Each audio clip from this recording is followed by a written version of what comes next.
پاشا صاحب یہ بتائیے گا، یہ تو ابھی 26ویں آئینی ترمیم کا معاملہ اللہ اللہ کر کے 1.5-2 مہینے کے بعد، اور لگ ایسا رہا تھا کہ حکومت کی سب سے بڑی ترجیح یہ ہے کہ بھائی یہ کسی طریقے سے پاس ہو جائے اور اسی مہینے ہو جائے، 25 تاریخ سے پہلے ہو جائے. بہت جلدی میں کیا. ہم نے رات میں دیکھا قومی اسمبلی کا سیشن لگا، صبح فجر کی نماز تمام پارلیمنٹیرینز نے ایک ساتھ پڑھی. لیکن اب 27ویں آئینی ترمیم اچانک یک what's the reason behind it sir? What do you think? بسم اللہ الرحمن الرحیم. دیکھیں سلمان صاحب، بات یہ ہے کہ چاہے ہم کان ادھر سے پکڑیں یا ادھر سے پکڑیں، ہم جتنی بھی آبجیکشنز کریں، اسے آئین میں یہ دیا گیا ہے کہ پارلیمان کو اختیار ہے کہ وہ 2/3 میجارٹی کے ساتھ آئین میں امینڈمنٹ کر سکتی ہے. ایگریڈ سر، بالکل. اب انہوں نے کر دی.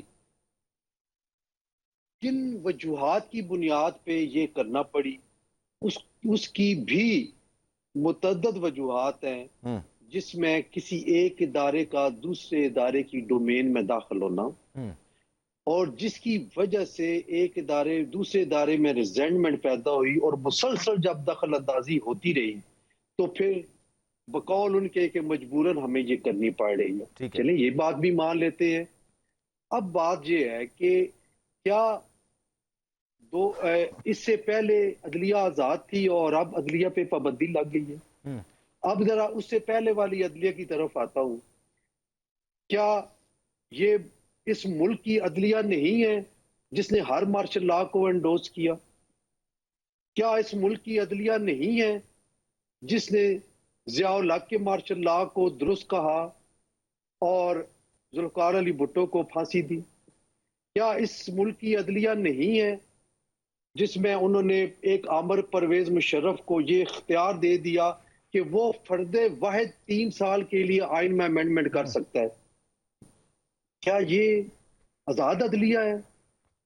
اگر یہ آزاد عدلیہ ہے تو ہم اس سے اچھا پاشا صاحب، میں یہاں پر ایک چیز آپ سے، کیونکہ آپ ماہر قانون ہے سر، میں چاہوں گا اس کو تھوڑا پھر میں ہمایوں صاحب کی طرف بھی جاؤں گا کیونکہ مختصر مدت کے لیے میرے ساتھ ہیں وہ. سر پاشا صاحب یہ بتائیے گا، لیٹ سپوز حکومت میں ہوتے ہمایوں صاحب حکومت کے سینیٹر ہوتے، انہوں نے پارلیمنٹیرین کمیٹی کے اندر بھی موجود ہوتے، اور یہ اپنی مرضی سے پارلیمنٹیرین جو کمیٹی بنائی گئی ہے وہ ایک چیف جسٹس کو نامزد کر دیتے. لیٹ سپوز اگر میں آپ کو بتاتا ہوں ایک کانسٹیٹیوشنل بینچ بھی بنتا جو کہ انہی کی مرضی سے بن رہا ہوتا، پھر کل کو ہمایوں صاحب پر کرپشن کے الزامات لگتے، اور مزے کی بات یہ کہ ہمایوں صاحب ہی اس چیز کے جواب دہ ہیں کہ جو ججز کام کر رہے ہیں وہ صحیح کام کر رہے ہیں یا غلط کام کر رہے ہیں. کل کو ہمایوں صاحب پہ کرپشن کا الزام لگتا ہے، وہ کیس چلا جاتا ہے اسی بینچ کے پاس. آپ کو لگتا ہے انصاف ہوگا؟ بس میں یہ پوچھنا چاہ رہا ہوں آپ سے. میری عرض سنیں. جی. اس طرح تو پھر دنیا کا کوئی کام نہیں چل سکتا. آپ دیکھیں جنہوں نے جو لگائے ہیں وہی ان کے گلے پڑے ہیں. جو بھی آؤٹ آف ٹرن پروموشن ہوئی ہے جس نے دی ہے اس کے گلے وہی پروموشن پڑی ہے. یہ بات نہیں ہے اب کسی نے لگانے ہیں، لگتے ہیں، اور انہی لوگوں نے لگانے ہیں جن کو اختیار آئین اور قانون دیتا ہے. تو کیا اس وجہ سے وہ لگانا چھوڑ دے کہ جناب کل یہ جو ہے میرا کام پڑے گا تو اس نے کرنا ہے یا اس نے نہیں کرنا؟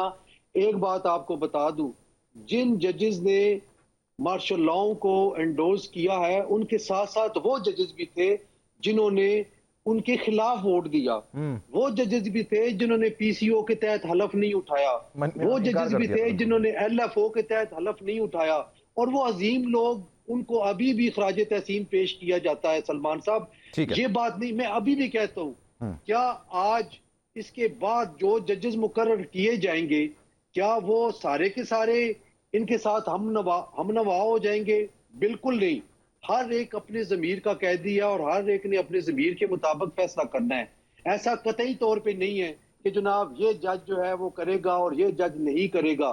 ہر جج پہ اپنی انڈیویجول کیپیسٹی میں اس کے اپنے ضمیر کا انحصار ہے، اور وہ بوجھ اگر اس نے اتار دیا تو وہ ٹھیک ہوگا، اگر وہ نہ اتارے گا تو وہ یہاں بھی جواب دے اور قیامت والے دن بھی جواب دے ہوگا. اور اچھے ججز بھی آنے ہیں. یہ بالکل سر ہمارے لیے ہر جج محترم ہے، سر ہمارے لیے ہر جج اچھا ہے. وہ دیکھیں فیصلوں کے حساب سے ہے کہ اگر فیصلہ خلاف آ جائے تو نہیں، ایسا نہیں کہہ سکتے.